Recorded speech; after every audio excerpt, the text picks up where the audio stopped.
Radio. We joined live from Florida with Norma Trease. She's giving us a little bit of an update on the YachAid Global situation with the Hurricane Dorian and the relief efforts. Now, today you actually have some good news because we've been having so much bad news coming across, and we see a beautiful big boat behind you. Tell us what's going on, Norma. Good morning, Ray. How are you? Good. Thank you so much for giving us this opportunity. Yeah, we have all kinds of good news. We have sad stories, we have heartbreaking stories, and we have uplifting stories as well. Behind me, you can see the motor vessel Laurel. She's a 240-foot Delta, and she is a vessel that is working under the directive of YachAid Global, and they've just arrived here at Rybovich. You can see it's very early in the morning. That's in West Palm Beach, and they have done a couple of fantastic missions with us. They first delivered about 8,000 pounds of goods directly into Freeport in the Bahamas, and that was into our staging ground at Bradford's in Freeport. And then they went to Nassau and they picked up over 60 dogs that are in need of urgent veterinary care. And as soon as they clear customs, they're going to be picked up.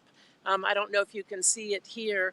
It's a group out of Palm Beach that is specialized in dog care.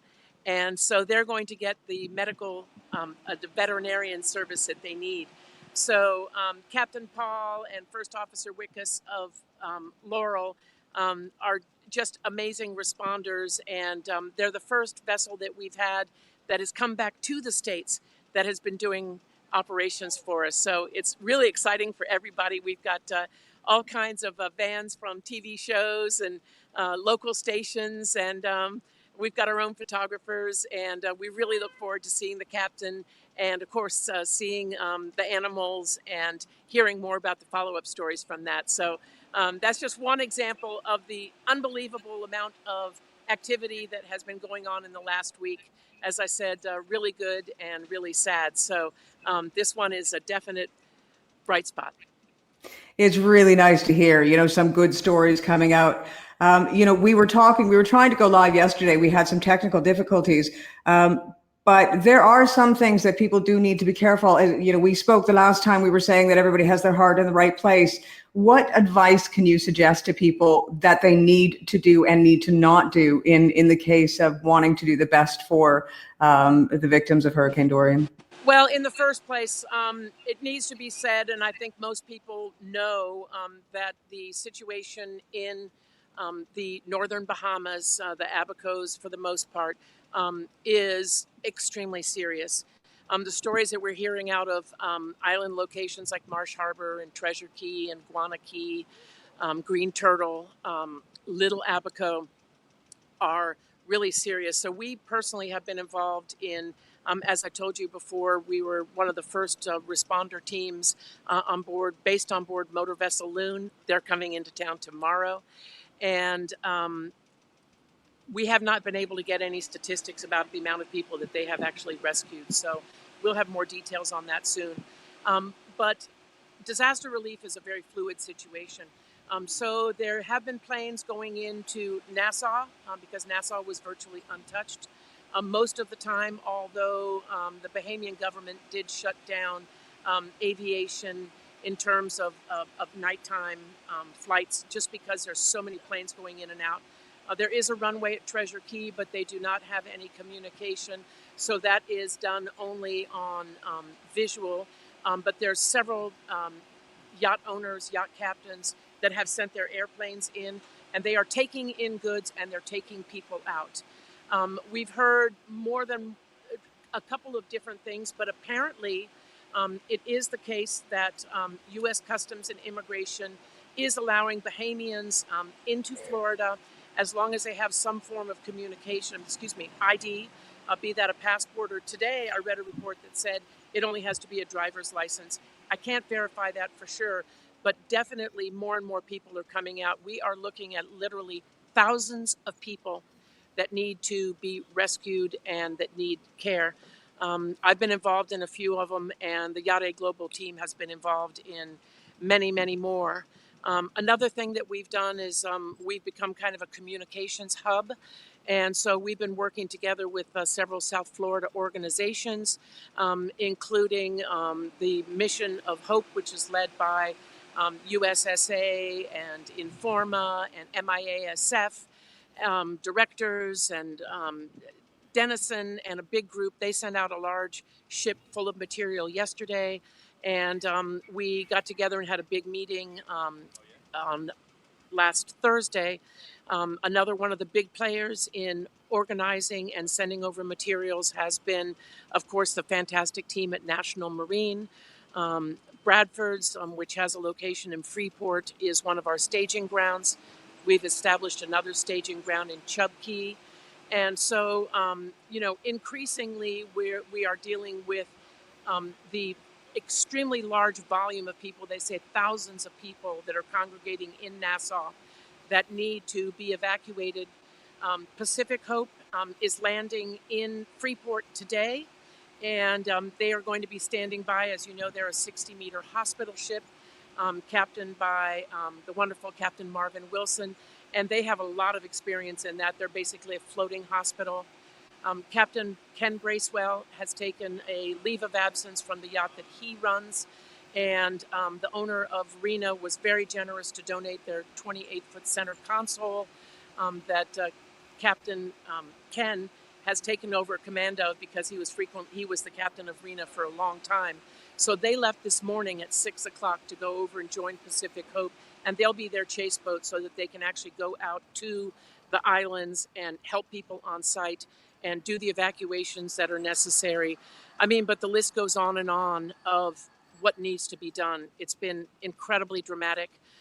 I've been involved in several operations where people have reached out to me because of my social media presence. And, I've been involved in making sure that the exact coordinates have been given. This weekend, I got a call very late at night from a lady that was actually in Holland that knew of a family in Abacos, and they had 3 children, ages 18 down to 4, that had swum from Abaco to Little Abaco and left their 4 grandparents behind. And at 11 o'clock at night, we were able to mobilize our search and rescue team that went and gathered and rescued all of those people. That's just one more example. That's another really positive point. But all I can tell you is it's ongoing. There's more and more aid that's arriving. There are lists that have been published of the goods that are needed immediately. There's been an incredible outpouring of people all over the world, but especially here in Florida, gathering goods.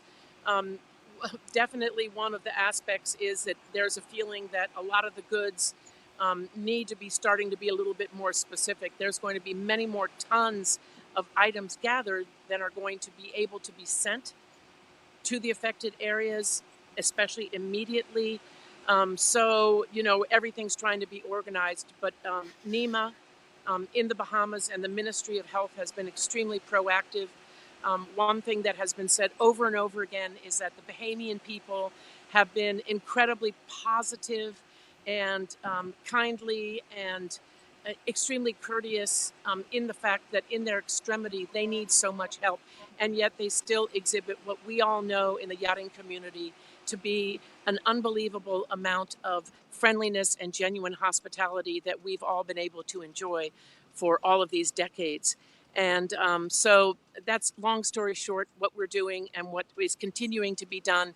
But we're so excited, and we'll give you some more information about the rescue and the delivery of these over 60 dogs on board motor vessel Laurel. And that is just a great story. Don't you agree? That is the icing on the cake, because as I said, we've been having so much negativity, and to be able to say that you've rescued these animals and they're coming home and they're going to be safe and looked after, it is heart lifting, and it sort of brings a smile to your face. I mean, we're smiling in the wake of all of this tragedy. We're smiling together at this moment, and that's brilliant. The one question that I did want to ask you before you went, Norma, we have been focusing, and a lot of people have been focusing on the aid over there. But the fact is that as we bring all these people to Florida, there is a need for housing. There's a need for items right there in Florida to look after the people that have made it to safety, correct? Absolutely. As I just said, there are literally thousands of people that are gathered in the Nassau airport right now that need and want to be evacuated.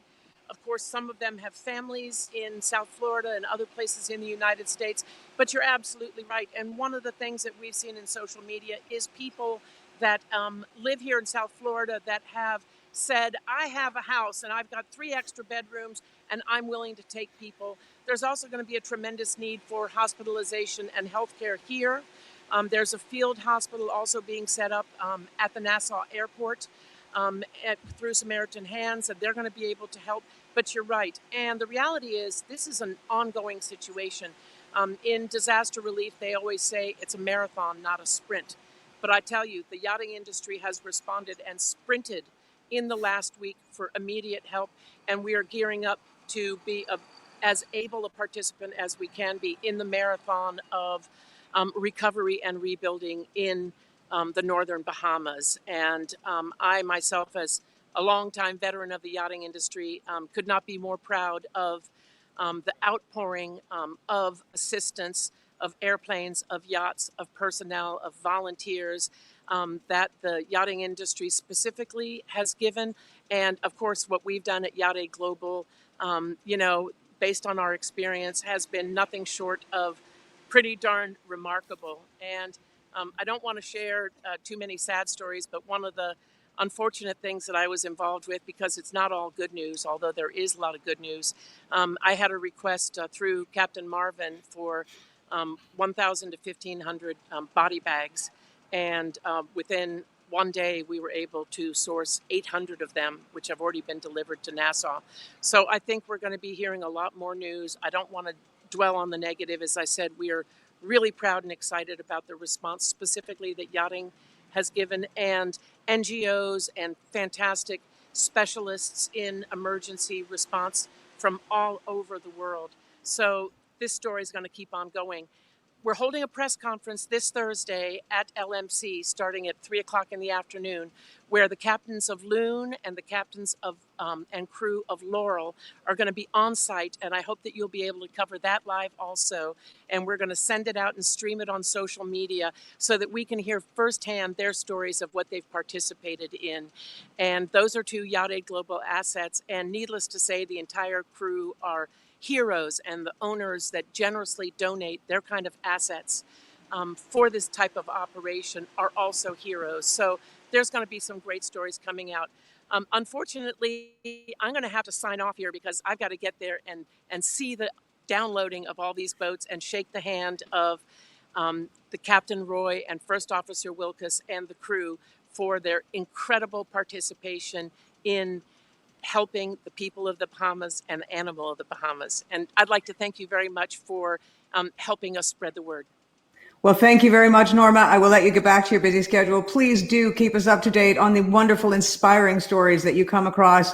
And we are here for you whenever you need us. And well, enjoy. Take some photographs of the dogs and send them off to us, and we'll put them up on our social media. I will. We've got a photographer and a videographer here on site. We've actually had to appoint a PR firm as well, the lovely Lisa Overing at Mega Yacht Media, because it's such a huge story. We literally can't do it with the volunteer-only group that we have at YachAid Global. So, this is a story of what I call the power of yachting to do good that needs to be broadcast all over the world. So again, I'd really like to thank you. And I want to say, Norma Trease on behalf of YachAid Global, over and out. Take care. Thank you. You too. Thank you. Bye-bye.